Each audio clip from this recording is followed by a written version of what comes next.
Happy Halloween, everyone. My name is Kimberly Wahama-Deshane, and I'm the Operations and Events Manager with Northern Ontario Angels. Welcome to the last session of the final series of the Investor Ready program, Pitch Ready.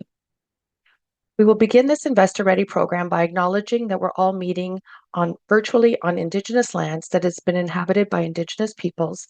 We acknowledge all the treaties and traditional territories on which all of you in attendance gather today.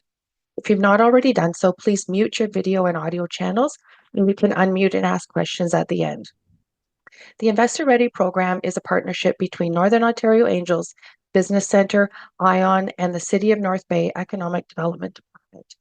This program is a comprehensive entrepreneurial training program designed to equip you with the skills, knowledge, and tools required to create compelling business propositions and attract potential investors. Please welcome Jennifer Nickerson, Manager of the Business Centre, to introduce our presenters today. Jen? Thank you, Kimberly, and welcome everybody.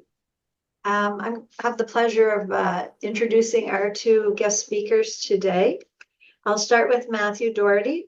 Matthew graduated from Laurentian University with an Honours Bachelor of Commerce, specializing in sports administration. He spent time working for organizations such as Golf Association of Ontario and the New York Mets of Major League Baseball. Matthew has spent 12 plus years with his career with Innovation Initiatives Ontario North, otherwise known as IION, performing various roles such as Operations Manager and the Senior Director of Operations and Administration, where he oversaw the daily operations with a focus on management of two in-house funding initiatives. Matthew is an innovative, strategic, and a results-driven business professional with experience in business operations, administration, program development, and program and client management. He is recognized as a leader and creative thinker with proficiency in fiscal responsibility and conceptualizing and implementing innovative solutions that align business strategy to meet organizational objectives. As of April 1st, Matthew is the manager of IION, leading a team of in-house staff and part-time consultants and advisors to service innovative entrepreneurs in small to medium-sized enterprises. And I'll also introduce Ian Lane. Ian is the Executive Director of the Northern Ontario Angels. With a diverse career, he enjoys fostering connections between entrepreneurs and angel investors in Northern Ontario. Prior to moving back to Ontario, Ian was the Manager of Policy Development and Settlement in the Ministry of Innovation and Advanced Learning with the Government of Prince Edward Island. He was responsible for developing policies to attract and retain youth newcomers, temporary foreign workers, and international students. Ian's previous roles also include Manager of Research Capacity and Health Innovation at Health Sciences North Research Institute in Sudbury, where he helped researchers and clinicians attract funding and provided strategic planning support. He was also the business manager of ICES North and appointed the project manager for Northern Ontario Health Innovation Cluster, which connects the research activities of 7 health research centers organizations across the region. Ian holds a master's from Ryerson University in Immigration and Settlement Studies, a bachelor's in Canadian History from the University of Prince Edward Island, and a diploma in commercial music from Humber College. That's so cool. So please welcome Matthew and Ian. Fantastic. Thank you so much, Jen. We're happy to be here today. Ian and I are going to tag team the presentation today. We'll try to keep it as informal as possible for a Zoom PowerPoint presentation. I'll tackle kind of the first little session of this morning, and then Ian will bring us home. But Ian, at any time, feel free to jump in and provide some additional insights into anything that I'm speaking on as well. But cool. Again, thank you for the introduction. My name is Matthew Doherty, and I'm the Manager of Innovations Initiatives Ontario North. We're your business catalyst partner and advisor located in North Bay, but serving the districts of Nipissing, Temiskaming, Parry Sound, and Muskoka. Our goal is to help innovators turn their ideas and projects into reality by offering a range of programs and services. I won't get into too much about what we do as an organization because that's not why we're here today. But here are some of the services and programs that or activities that we offer at IION in North Bay. So advisory services, we do some guidance on public and private funding programs, which is kind of where we'll be focusing today, kind of on that investment side, obviously, as well. We have some in-house funding programs, access to experts and resources, and then market intelligence, which will be a key component of today's presentation, kind of that market research component, and then B2B networking to kind of grow your business as well. So that's a little bit about what we do, but enough about that. We're here today to talk to you about, becoming pitch ready. And what does that mean? Well, investor ready, and the definition of that is preparedness to attract investment. So we kind of broke that down into several different categories and the key components of that. So what does that mean? It's a clear business plan. It's the financial health, or where are you financially as an organization? Do you have a strong team? What's your market? And have you validated it? Legal and compliance. So are you allowed to be operating in the space that you are? Do you have the documentation that proves you're allowed to do so? And then pitch preparation. Are you ready? So everything that you've done as a business, you have it on paper, but are you ready to actually take that to an organization or an investor to ask them to have an ask ready to go? So that's a little bit about what we'll be discussing today, and we'll kind of give you some concrete examples on that, and hopefully answer some of your questions that you have along the way, which, if you're putting those in the chat, we can, if somebody's monitoring that, we can kind of do that at the end as well. Matt, can I jump in and throw the first curveball from your New York Mets days? But yeah, I think the key thread throughout here, and investors can take a whole bunch of different shapes and sizes, and so we deal with accredited investors. But maybe you're getting ready to go to Jennifer at the Business Center, Vincent, or maybe it's going to the Northern Ontario Heritage Fund Corporation or a bank, whomever it is. You'll need to be able to adjust your pitch, and so I think some of the things that we're going to walk through today, you'll hear some overlap and stuff. Is there's going to be common threads in what Matt just mapped out there in that previous slide. No matter who you're going in front of to seek investment, those are the key hallmarks or ingredients to be successful. Thanks, Ian. Exactly. And I think, Ian, we're both bringing unique perspectives to this, in the role that you are and the experience that you have. I'm not as experienced on that side. And then on the government end, which, we offer several in-house government funding programs. We help companies to apply for government funding on a regular basis. So, and I know Ian dabbles in that as well as an organization, but so we're kind of bringing unique perspectives to this as well. And as Ian was kind of alluding to, understanding who the investor is of critical importance. You cannot develop a pitch until you understand who you are pitching to. And when we say pitch, are you asking for a grant from a government organization, or are you going to an investor and asking for, a capital investment for equity in the business? And of course, investments can take different forms depending on who it is you are pitching to, right? So it's important that you're understanding who it is that you're going to before you even begin this process. And in the registration list for today, I was looking, there's a spot that you can ask questions. And one of them out of all the registrants really stood out to me. And they were actually focusing in on this. And it was the only one that asked a question out of that. So how to engage with my investor. Now you'll excuse me, I'm reading some of these verbatim. How can I decide if this is a good investment for me? What should I be looking for in an investor? What support and at what cost to my business would the investment be? So it's two sides. And if you have a very strong case, which we'll walk you through today, to pitch to the company, it should be a two-way street. Yes, you should be excited for investment and being pitch ready, but you should also understand what the investment is going to bring to you as a company as well. And if those don't align, then maybe that's not the right pitch opportunity for you, even if you are pitch ready, right? So those are important things to understand. So this is the first one out of that list. I'll go back just to reiterate. So this is kind of what I'm circling here. If you can see my pointer, we'll kind of walk you through, or I will walk you through in the first session a little bit about each of these items.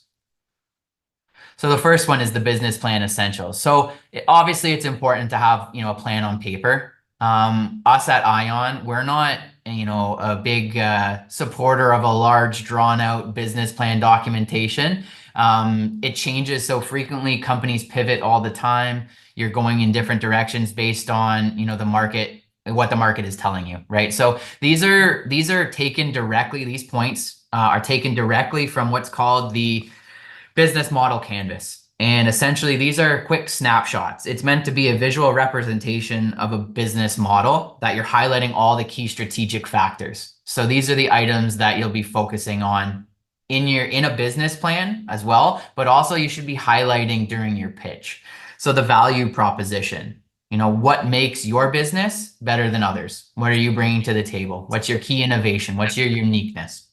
Your segments, so your customers, your relationships and your segments, excuse me. Who is your customer? How will you communicate that value proposition to the customer?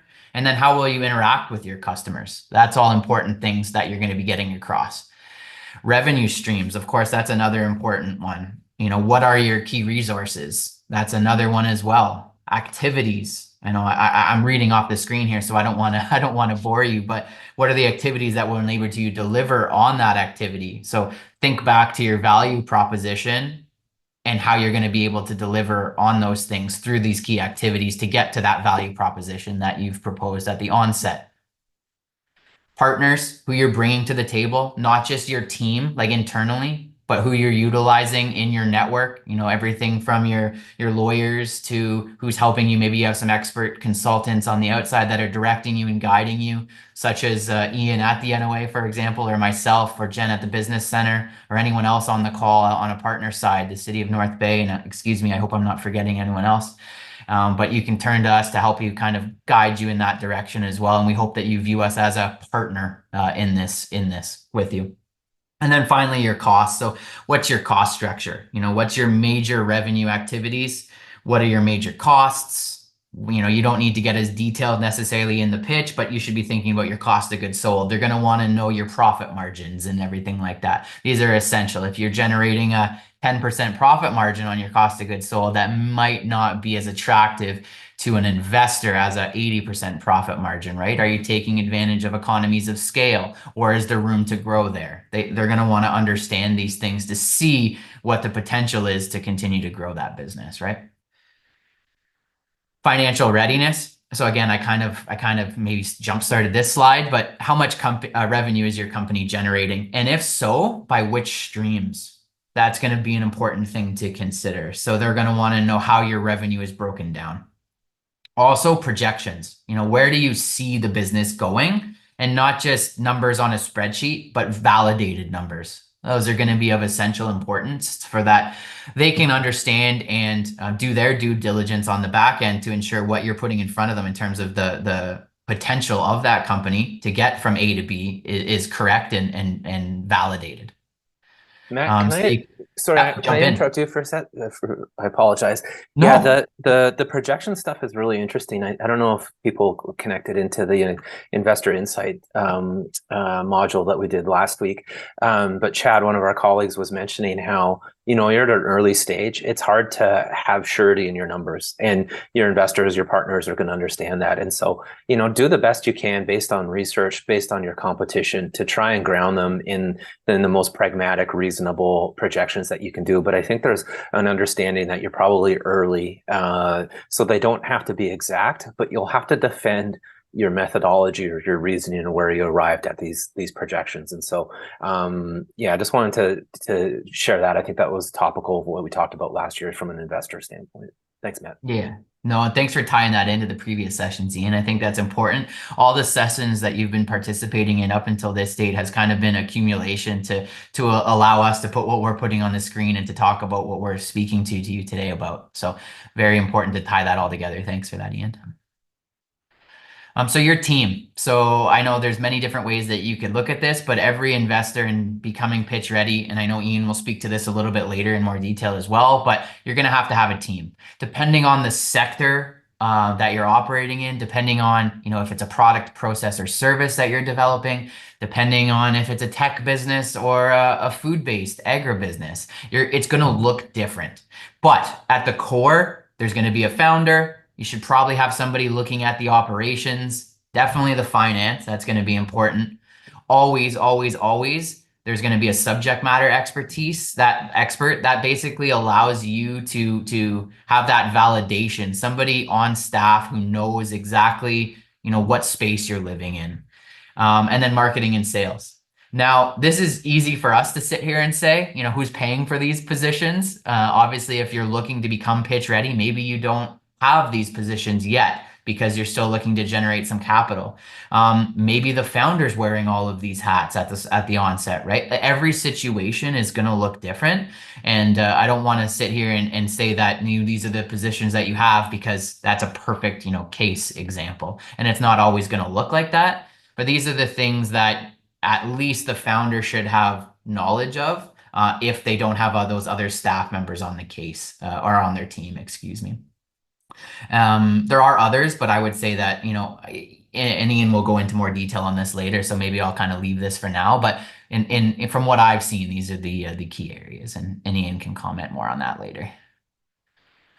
Market validation. So this one's very, very important, critically important. This is going to determine, how are you getting the traction, and is your business actually going to take off depending on what you're doing? So, yeah, I'm not going to sit here and read these 10 steps for you, but internally at IION, we use something that we call the talk, test, talk model. And it's, you talk to your customers, you test it out, you talk to them again. Did it work? Did it not? And you repeat, essentially. I know there's many other steps on this slide that's in front of us, but the nuts and bolts of it is exactly that.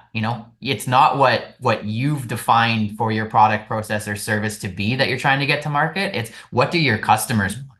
And if you're not giving them something that they see as valuable, then you don't have a product, process, or service. So you need to continually have that conversation with your market that you've validated, that you're trying to validate, to make sure it's exactly what they want to see and exactly what they want that they need. So you're filling a gap. So it's that value proposition at the end of the day. That was one of the first items that I talked about. So again, here, you're defining your needs, you've got your market research, your audience, you're creating an MVP. For those of you that may not be familiar with that term, it's a minimum viable product. So you don't need $1 million to get something to market or to test with your customers. It's something that's at the bare bones. How can you test or validate what you're trying to do with your market at the lowest possible cost? And that's called a minimum viable product, MVP. And it allows you to get that feedback to then get your next iteration out there and make improvements based on that. Obviously, engaging customers. Number 5, testing. So it's kind of what I was saying, that talk, test, talk is really in that 4, 5, 6 kind of stage. And then that's where you're going to spend a lot of time, and then all the way up to 8 to refining that, and then going back to 5, right, to test it again. So I should have maybe put arrows back between number 8 and number 5, and you're repeating that. It's not going to be a straight line. So don't get frustrated. You're not the first ones to try this. You're not going to be the last. It is going to be cyclical in nature, but you will kind of take a couple steps back at points in time, which is essential, because if you're listening to your customers and refining what it is that you're hearing that they need, then you can sleep easy at night knowing that you're putting a product, process, or service onto the market that they want. And that's essential. And then obviously, validating that demand and then making decisions on that. But you're going to spend a lot of time between steps 5 to 8 for sure. And obviously creating the MVP as well. Don't get me wrong. So legal and compliance, this is a big one. So do you have the proper requirements to be able to operate in the space that you're operating in? Permits, licenses, I kind of jumped to the second point there, but such as the CSA, the logo in the middle of the screen here. There's certain regulatory compliances that a business needs to follow in order to even get a product on the market. So without that, it's not going to be operational. These will be some things that investors would be particularly interested in. Have you gone through these early steps to validate that, to make sure that there's not going to be any issues when you go to get these permits or regulatory requirements? Also, how your business is structured, just jumping back up to my first point. It may not be so important for a government grant, but it's very important for investors how your business is structured. Depending on the type of investment that they would be making into your business. Very, very important. Well, I'm not, certainly anybody on the call today on the partner side would be more than happy to provide you with information on the different types of business structures. I mean, sole proprietor, partnership, and then various types of corporations. But typically company investors, like on the equity side, will be looking for and I won't take Ian's talk away, but they'll be looking for that structured corporation, right? Like they're going to want that more structured, laid out corporation business structure. Yeah. And Matt, sorry if I could just build on that right now. Yeah, we have supported sole proprietors. There are instances around it, but yeah, the vast majority of the investments that we make are through the they have that share structure, because that's the also essentially what investors are purchasing in the company, or through that equity play. So yeah, but we have supported sole proprietors in the past. Perfect. Thanks for clarifying. I definitely don't want to provide any incorrect information. I know more and more various granting agencies throughout Canada, Ontario, because that's where we're based and I'm most knowledgeable. They are requiring corporations to provide grants to businesses. So these are things to look at. And not to take lightly, different legal exposures with each type of business registration that the entrepreneur and business owner should be considering as well in order to become pitch ready. And then intellectual property. So this is what allows you to have a competitive advantage. So oftentimes, this is your secret sauce, so to speak. This is your uniqueness. This is going to be really what sets you apart from a competitor on the market who may have a similar product. And by the way, I don't have this up here, unfortunately, because it's coming into my mind now, but competition is a good thing. If there's no competitors out there, was there really a problem to be solved, or are you the first one to solve it, which could also be a good thing, don't get me wrong. Yeah. But it's something that will allow you to stand out and have protection while standing out. So shouting it from the rooftops and saying, here's what we do and here's why we're unique and why we do it better, and then having that protection from a business standpoint, so that it provides that confidence level to the investor when you're pitching to them to say, we've taken the steps to protect ourselves. Here's where we're protected, and here's why we protect it, and this is what it allows us to do within this space. Yeah. Matt, the competition part is important. We'll cover that a little bit later. But almost from a triaging standpoint, from accredited investors, if you don't articulate or identify competition, it's a bit of a red flag, because it shows that you probably haven't done your due diligence enough, because there's going to be a ton of competition out there. How do you differentiate yourself, like Matt says, is the important part. Don't shy away from it. How are you different? How are you disrupting? And so if you don't have that, or if you're flippant around, there's no competition, that raises a serious flag in the due diligence of our investors. And it's almost like, if you haven't done your due diligence to see what the marketplace looks like, why are we going to do due diligence into seeing if this is an opportunity we want to invest in? So yeah, always talk about your competition and be proud of how you're doing. Yeah, I would agree completely. And that's a good segue into kind of one of my final couple slides here. It's what does the investor really look for in a business?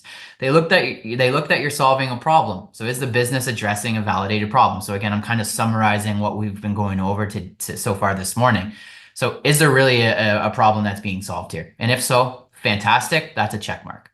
Strong team, so the people, plain and simple. The skills and experiences, and I put passion in capitals, because really an investment in a business is an investment in the founders of that organization. They're investing in those individuals.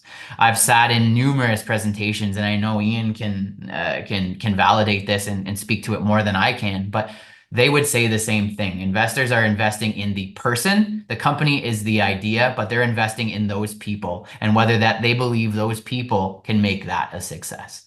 Is that fair to say, Ian? Yeah, 100%. Through all the stuff that we do to work with entrepreneurs to get them investor ready, that's the universal truth, common denominator is the team. Are they coachable? Are they willing to work with the investor? Because investors are people, so people invest in people.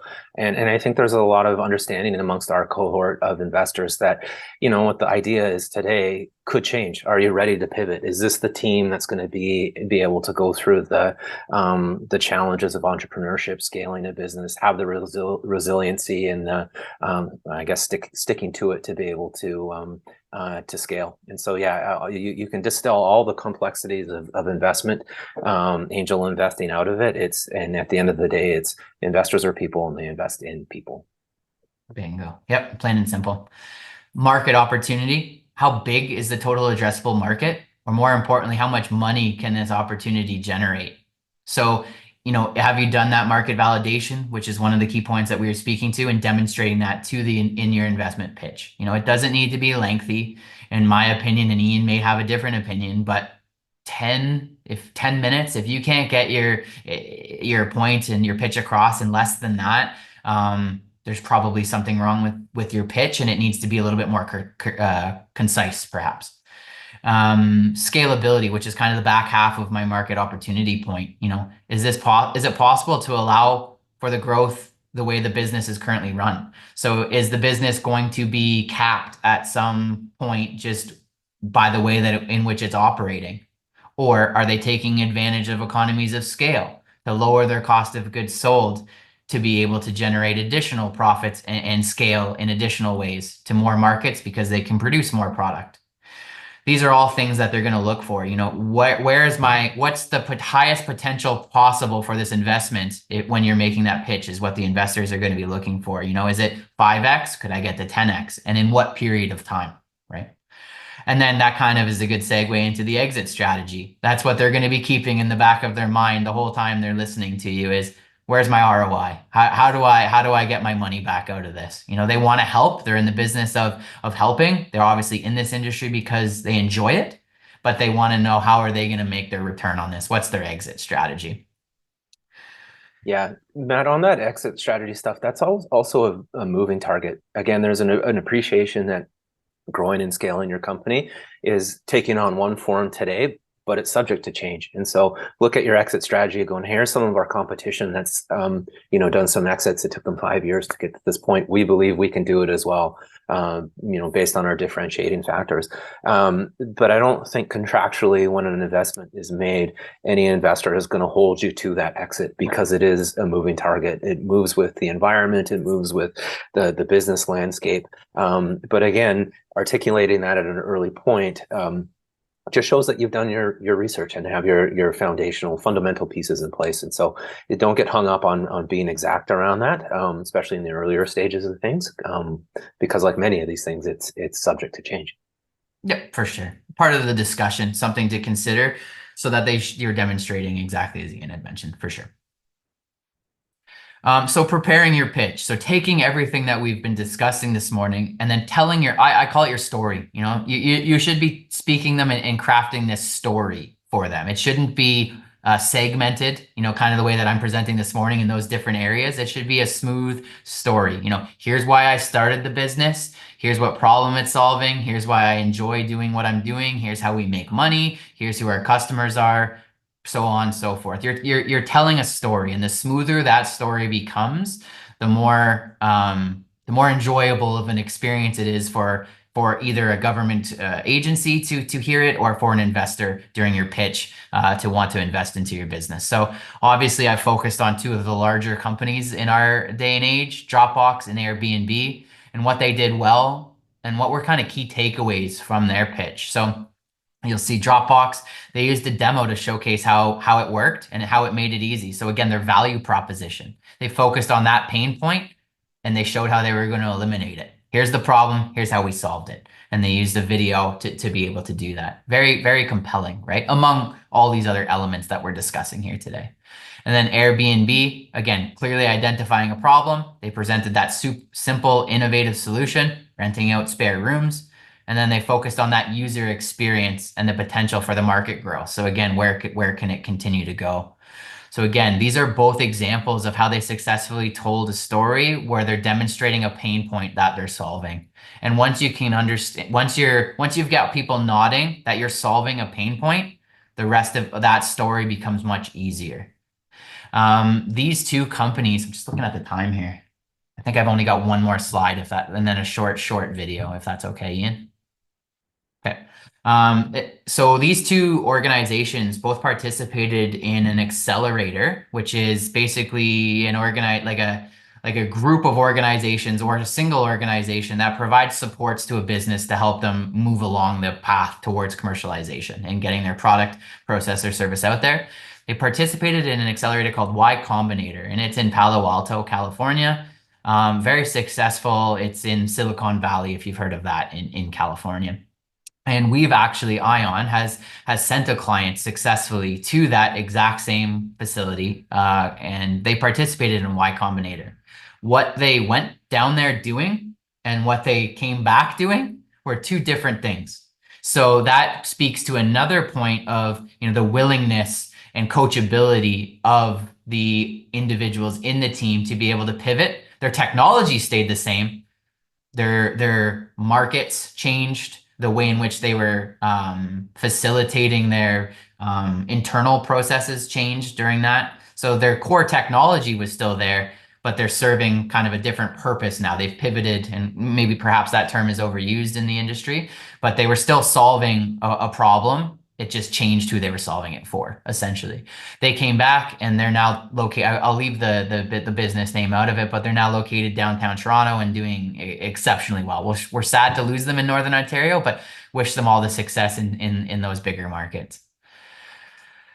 Now, this is a little bit painful to watch. So I'm going to play a video and you're going to hear, I made a note here. I think it's 4 minutes. I want to play 4 minutes and 15 seconds for you real quick, if that's okay. Now I might have to unshare my screen very quickly to do this, but bear with me for one moment.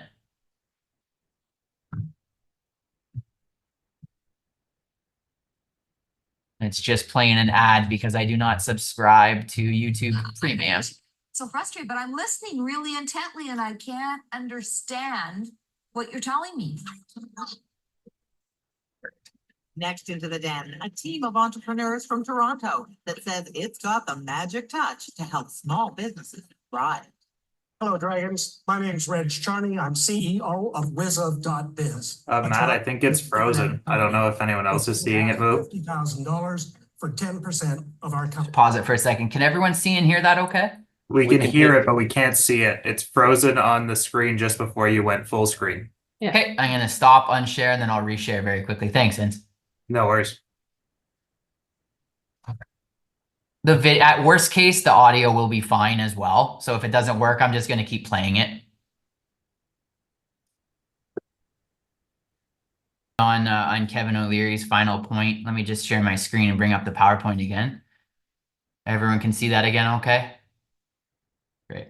Yeah, so before I pass it over to Ian, I just wanted to hopefully I wasn't talking over too much of the audio. There was a lot more that I would have liked to say, but essentially everything that we've been kind of discussing and Ian will continue to discuss with you is kind of points that they were looking to hear, but they didn't hear. So you need to understand that they're looking to hear that story with all of these key components in it. And if they don't hear it, they're going to be confused and not understand the value, not understand what their why they should invest in your business, and the story is going to be incomplete. There's going to be holes in it, and they're going to have many questions and stop you along the way, as they have done here. So hopefully, from my half of the chat today, you've taken something away from that and can avoid that situation. Obviously, that's an extreme example in front of the Dragons. Not everyone will be as intimidating opportunity as that, but nonetheless, kind of that's the full circle kind of moment there. So Ian, I'll pass it over to you.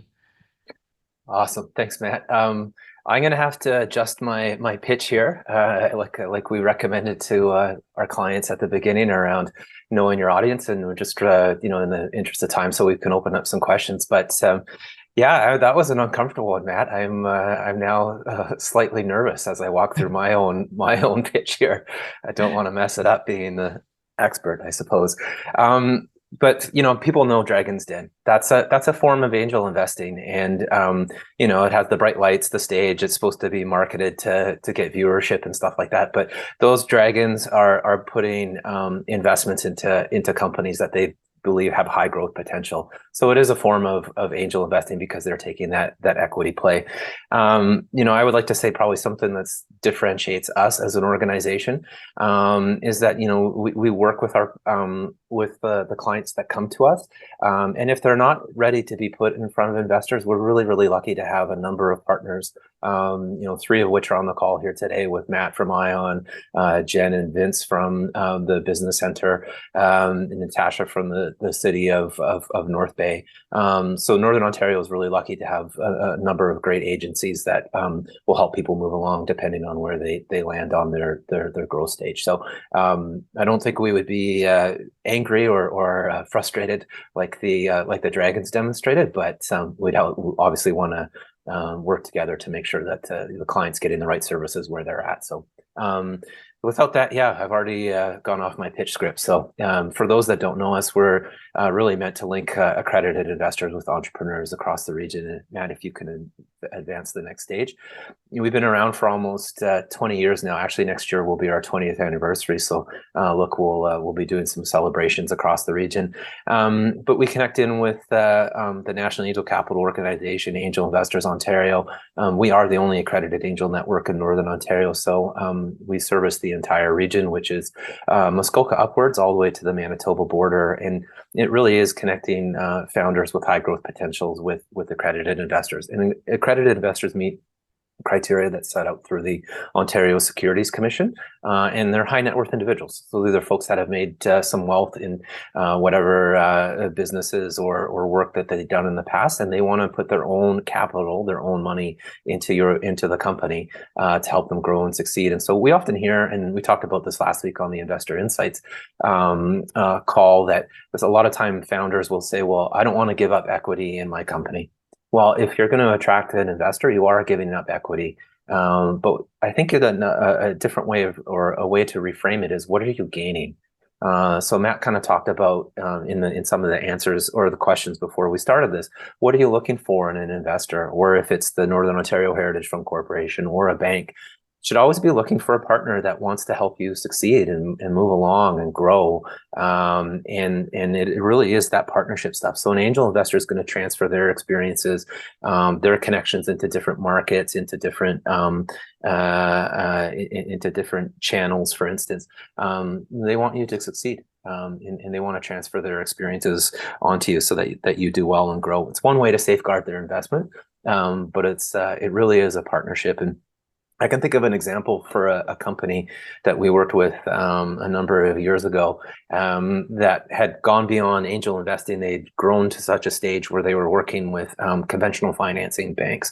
And the bank that they had limitations on what they could do. Even though the company was growing, for whatever reason, the bank wasn't able to grow with them. And so through one of our angels, they connected this company to another institutional banking, one of the large 5 ones in Canada. And that new connection was like, oh, we get entirely what we want to do with here. We're going to grow with you. They offered her a very, very favorable line of credit because they needed that line of credit to help with cash flow as they were getting on all these contracts. And so it was a real reciprocal partnership. So I think that's, the take home of around what you're looking for in an investor, whatever type of agency it is that you're entering into a partnership that's reciprocated, and both of you stand to succeed. So yeah, I just want to hammer that point along. Matt, if you can blast through the next slide. For folks that want to know how to connect in with us, you can go to our webpage. It's northernontarioangels.ca.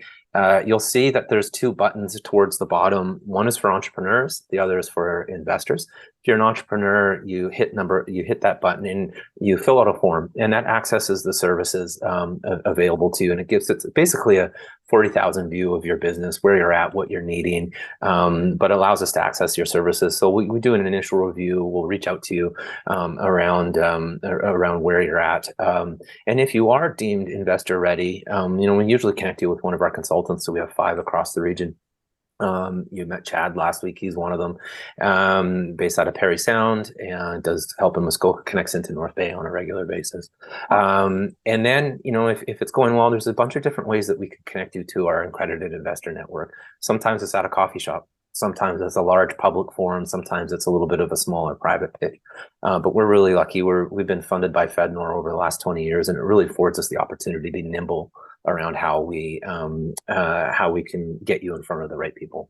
Then we step away. We just make an introduction. And then should the investor want to work with you, we recommend that they do their own due diligence. So they're going to speak to your clients. Matt talked about having a minimal viable product in his presentation. You'll need to demonstrate that what you're working on, your service, your device, whatever it may be, has some validated data around it that your customers are going, hey, this is really good. I really believe in this. So an investor can go to that customer and say, hey, I'm looking to do an investment here, and you can get a sense of the how they can de-risk their investment. And then there's term sheets. Maybe we can do a follow-up conversation, but a term sheet is basically what the investor wants to place in the company. We talked about earlier where most of our organizations are corporations, where there'll be a kind of a share discussion around that. And then the finalization step happens. The investment is made. You get money in your account, and always stay in touch with your investors. Give them quarterly reports. Give quarterly reports to the NOHFC. If Jen and Vince have helped you out, I'm sure they'd like to hear from you as well too, and make sure that you have transparency and you're thankful for the investment you've received. And that's just a good practice. And turn those quarterly reports into annual reports. And if something goes wrong, because we've talked about entrepreneurialism is never a straight line. Ask your investors, ask your partners for help. Go, hey, I'm coming up against this obstacle. Matt has a wealth of experience, and his team as well. You can reach out to them and say, I'm up against this. Can you help me out? Guess what? They're going to help you out. Don't hide. Don't try and pretend that everything is hunky dory. You're in this partnership again, and it's that reciprocity. Matt, I feel like you got something. Yeah, I would just double down on that. I completely agree. And I would just say, having those struggles and being open about some of the pain points that you're experiencing to receive help will propel your growth. So just completely doubling down on that. That's part of the journey. So nothing to shy away from. It's going to happen. Yeah. And it is a journey. If you don't mind, I think there's a great question in the chat that goes along with what you're saying. Is investment ready only viable after trademarking is complete? Yeah, that is a great question. No, investment can be viable before that. You have plans to apply for trademarking or IP protection. Usually having that in place it's a de-risking mechanism. But you can share that strategy with your investors around, hey, this is where I'm at. I'm working with this firm. So, I think there's a bunch of IP firms out there. We work with, forgive me, they have a new name, but Smart and Bigger, I believe, is the firm that connects that we connect closely with. So easy answer is no. That doesn't preclude investment, but investors would like to see that you got a strategy in place. Just let me know when you'd like me to move slides as well, Ian. Yeah, thanks, Matt. Go ahead to the next slide, and I think we'll probably this slide and the next one. So Matt had a very similar slide around the elements of being pitch ready. So Guy Kawasaki is a well-known entrepreneur that's been very influential in the startup ecosystem. This is basically an industry standard best practices guide and a table of contents, essentially, of what investors, agencies like to see from a pitch deck. Okay, and this gets you into that typically about 10 minutes. So almost like a minute a slide thing that Matt talked about. And depending on who you're pitching to, you're going to have to expand on it. You're going to have to contract it. But this is a kind of a best practice here. And so we're going to share this deck with you all afterwards, and you can go through it. We've actually gone through the different elements of the slide. So, but in the interest of time, these are the elements, and it's building on what Matt had said. So Matt, maybe just onto the next slide around thinking whomever you're speaking to, have laser precision around capturing their interest on the onset. So in the first 30 seconds, this is me, this is what I'm working on, this is why I'm doing it, and this is why I want you to listen, right? And then as you go through it, then you get into the meat of the presentation. You're mapping out all the logistical stuff, the business approach, how you're different, your model. And then at the end of it, you're making your request. You're asking for that investment. So be precise around exactly what it is. We can help you out with this. We can help you get pitch ready, give you the elements that the investors are going to want to look at. I might revise this slide a little bit and connect the hearts to the wallets again too. So you want to bookend your presentation by reminding them of why they want to make that investment. You know, and there's an emotional tie back there that is right there. So yeah, you kind of have there's a lot of formulas out there that you can follow. Matt, if you can jump ahead to a couple more slides. I think we did. There is a competition slide here that I can just expand on, and then I'll open it up. So thank you for bearing with me. You want me to keep going until I see Yeah, that? yeah, please, thank you. Yeah, so here's your competition slide. So this is a typical part of a slide deck, and like I said earlier, in Matt's presentation, in the absence of having competition or referencing it, it is a bit of a red flag. Not a bit of one. It is a red flag to the investors because there's always going to be competition. And the table at the bottom is a standard way. This one might be a little bit more dense.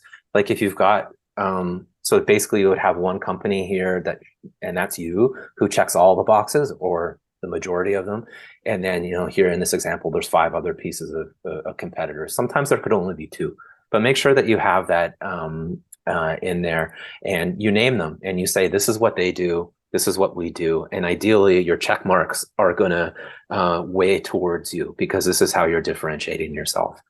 So really good to have this in your in your presentation. And then also, like I mentioned too, when you're talking about the exit strategy and your financial forecasting, you're building your financial forecasting largely on your competition. What have they done? Maybe they're a bit further along than you are. Maybe they're going to market at the same time. But see what your competition is doing. Keep an eye on them, and then, you know, from an exit strategy, there's competition that's been further ahead of you, but you're still obviously different. Make sure that you're different, and then you can track against them. So yeah, we'll share this with you. I think there's some really great stuff, and it's not a one size fits all. So make sure that you retain your voice and your narrative and your uniqueness within this. But this is a roadmap to give you some wayfinding to help you land investment. So yeah, I saw a bunch of questions pop in there. Jen, do you want to guide us through the questions a bit? Sure. Mark was just asking, are there confidentiality agreements as part of this process? And I'm assuming, Mark, you mean the pitch process itself.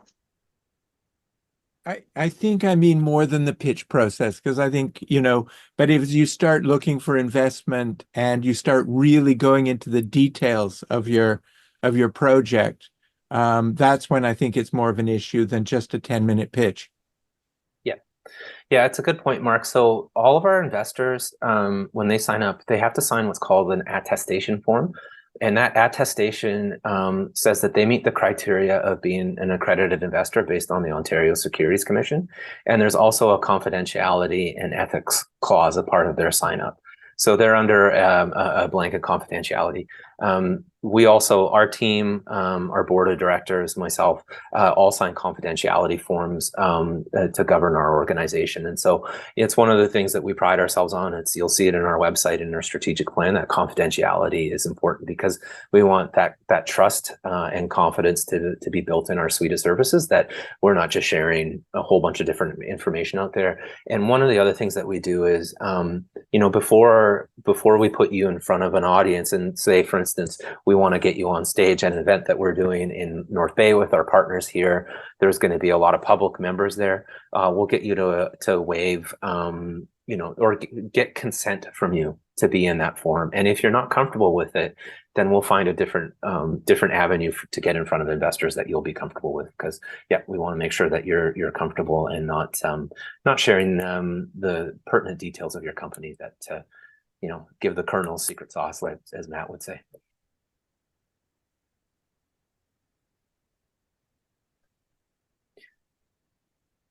These are some great resources. This is the last page on the pitch deck. Matt talked about the business model canvas. There's a whole bunch of best practices out there, but I think again, our suite of services would help you get the deck to where you're comfortable. I think I jumped past a few, Ian, that I think are important if you can speak to like Sure. after. And I think that was kind of part of an initial question here where, your 10 minutes is the initial conversation, but there's a lot that happens after. So I know that this was pitch ready, but that's not where it ends, right? And I think you were kind of starting to allude to that, but there's a lot that happens, after that to make sure that that deal or investment or grant goes through. Yeah. Yeah, thanks, Matt. So a big component around this would be, so your pitch is meant to be a teaser. It's meant to really attract interest amongst whomever you're pitching to. After the pitch happens, you might have a group of investors in our case that say we want to meet with you, and probably the biggest thing that they're going to want to see, and sometimes there's different ways you can do this. You can bring your financials with you. It could be projections, it could be a couple years of historical financial data, but you open up your data room around. That's what we call it, the data room, around the evidence of your business. You might have some purchase orders. Maybe the money hasn't come in from those purchase orders, but show the contracts that you have with some vendors that are going to take on your solution or whatever it is. But you sit down and you get much granular with the investors around the business and who you are. Maybe they just want to see who your team is. I think, actually, thanks, Matt, another element when you're making this pitch. So say this is the first time that you've ventured into the entrepreneurial journey. You really believe, you're passionate about your project, but you might have limitations around your experience or your access into the sector. And so you go, I'm pitching for investment, but I'm also looking for mentorship and to round out my advisory board. So you can have non-paid advisors on your board that are subject matter experts in whatever area that you're going in. And then all of a sudden your team starts to expand. Maybe an investor becomes an advisor or whatever it is. But I think it's really, really good to be open, transparent, and almost vulnerable with folks that you're engaging with and invite them into your company and understanding the limitations that you may have. So that might happen in a post pitch setting where maybe investment is subject to meeting a couple of different milestones. But this is typically where they're getting into the granularity of the business and making sure that you, like I talked about due diligence earlier, this is investor due diligence, that made sure that you've done your due diligence and your preparation to be to make sure that the investment's sound.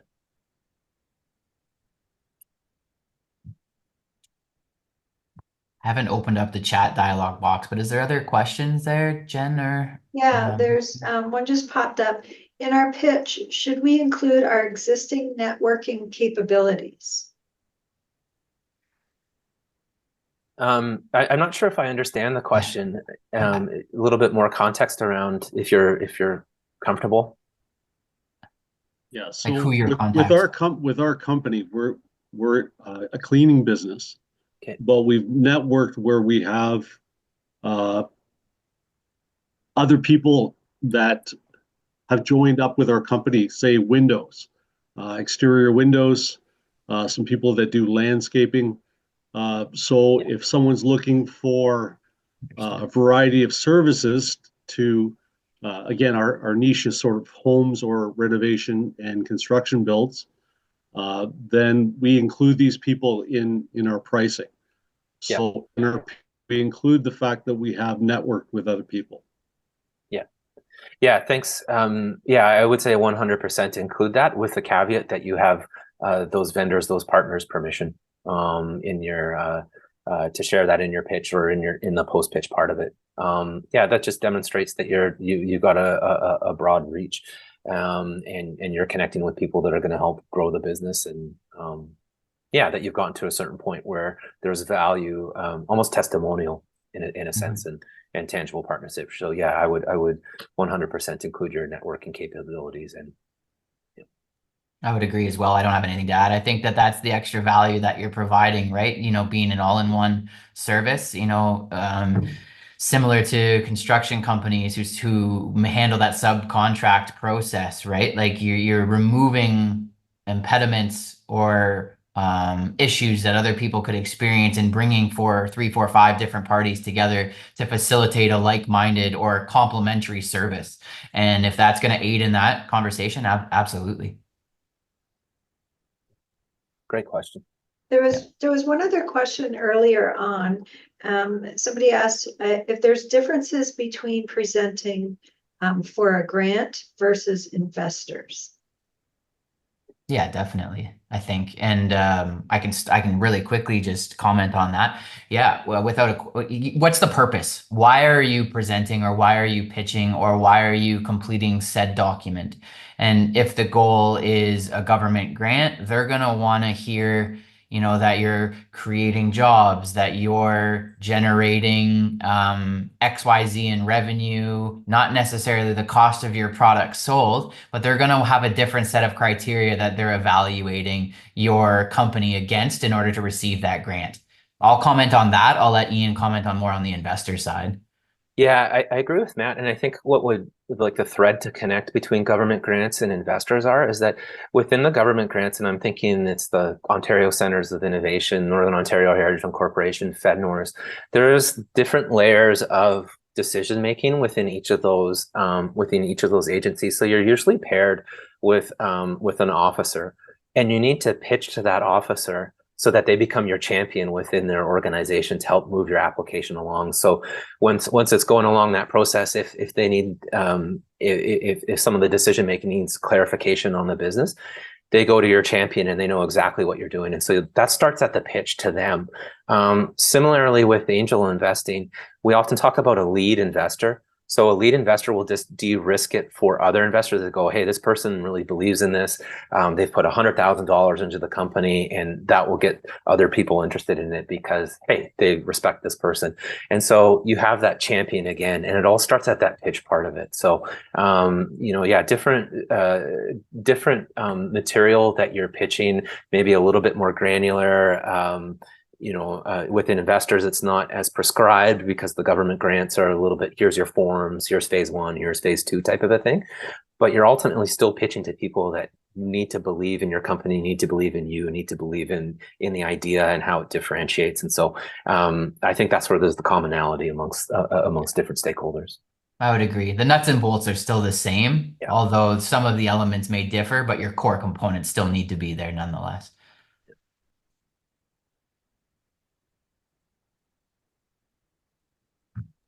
Question. That's all the questions that were in the chat. So I'll maybe turn it over to Kimberly. Yeah, thank you. It's just a statement. I think there was one more question. I'm a liquidation grocery thrift store. I feel some of this may be different for me, or am I wrong? Yeah. Yeah, I would say so. I think there's an increase in investors that believe in social impact investing. And so Amanda, I think that might be where you land. Where there's business elements. You're gonna have your business plan, how you're getting your goods, how people are going to be purchasing them and stuff. But your target is going to be somebody that crosses angel investing, that looks at returns, but is also looking at community building, almost looking at philanthropy, non-for-profit. And there is an increase around that social impact investing part of it. And so you're right, you are a bit different, but you're not excluded from the work that we do. Yeah, I would completely agree. We don't at IION, we don't play with not-for-profit or enterprises, or more on that social impact. Not to say you aren't for-profit, I shouldn't have said that. But there are different resources that, depending on where you're located, we could connect you with. I know in Southern Ontario, for example, there's specific social impact ventures that specifically seek out investment in those types of organizations, right? So I would agree with your comment, definitely a little bit different. And it would just determine, the type of investor or grant that you're pitching to, but I would still say the nuts and bolts are the same. It's just, who you're speaking to. I've seen there's one other question above, if you don't mind. I know we're really short on time, but it's in relation to competition. So what if no one is solving the same problem as you? Of course, there's competition in the space, but what if there's no one that is a direct competitor? How would you share that in your pitch? I would just say that validate that there's a need for it. I'll leave it at that, and then I can let Ian comment. But validate that there is that need. If it hasn't been solved, why? Ask yourself why, and if you're solving it, for what reason, and talk to your customers. That's what I would say. Yeah, I think I would agree with Matt, and almost thinking of that competition slide again, you're going to have a whole bunch of different check marks that you want to fill to show how you're different, and your competition will probably fill some of them. But when you get to that point, you can reference it and go, this is sort of like us, this is kind of like us, but this is how we are different. It's that validation part of it. So yeah, it's not an exact science. It's a little bit more of an art, but that comes out in your narrative. And again, if there's no direct competition, you're just going to have to hit it head on, but show that why there isn't direct competition, and that becomes your differentiating factor. Thank you. Okay. Well, thank you everyone for participating today. We will be sending the video link out and also a link to the survey. So if you can complete the survey, the winner will win a $100 gift certificate. Thanks for the full series. Again, it'll be a playlist of all the recordings. So then you can keep that on your desktop and refer to it and reach out to us if you have any questions. Thanks again, and merci miigwech.